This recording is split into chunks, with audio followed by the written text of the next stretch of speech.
Right now, within arm's reach of where you are sitting, there is a substance that empires went to war over. Kings built their treasuries on it. Entire cities rose because of it. And one of history's greatest revolutions was lit, in part, by a tax on it.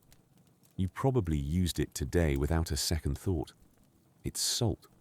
For most of human history, salt was not seasoning. It was survival. Every human body needs it to live. And before refrigeration, it was the only reliable way to keep meat and fish from rotting. A society that controlled salt controlled who ate through the winter, who could feed an army, and who could not.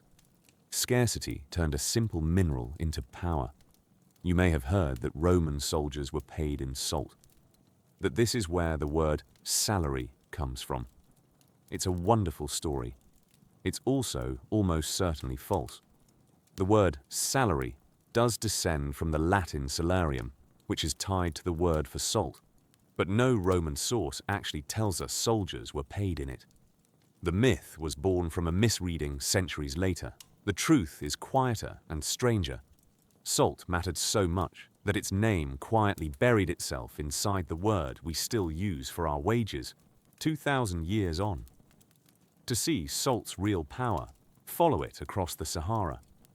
In the medieval kingdoms of West Africa, Ghana, and later the immense empire of Mali, gold was abundant. What they lacked was salt. So merchants loaded slabs of it onto camels and marched them south across the deadliest desert on earth. And there, in the markets near Timbuktu, something extraordinary happened. Salt could be traded for gold, weight for weight. The cheap thing and the precious thing changed places, simply because of where you stood on the map. Where there is that kind of value, there is always someone who wants to own it. In Venice, the answer was a monopoly.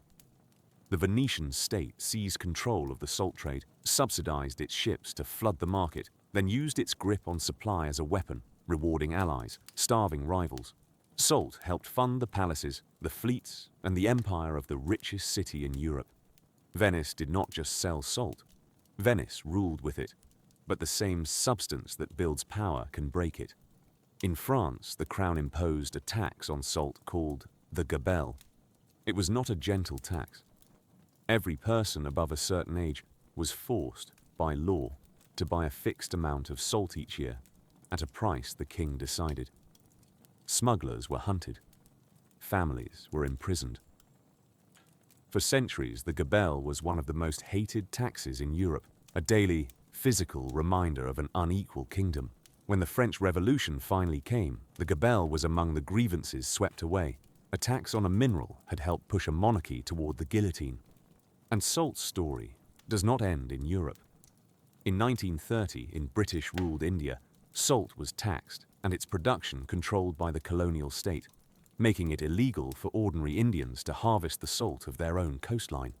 So a thin man in simple cloth, named Gandhi, walked over 200 miles to the sea, bent down, and picked up a handful of salt. That single quiet act of breaking the salt law became one of the great sparks of the Indian independence movement. An empire that ruled a fifth of humanity was shaken, in part, by salt. So what broke salt's spell?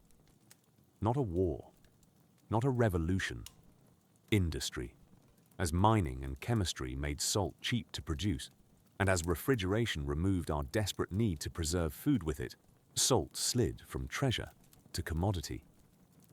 The thing that had once been worth its weight in gold became the cheapest item on the shelf. That is the pattern, repeated across every century.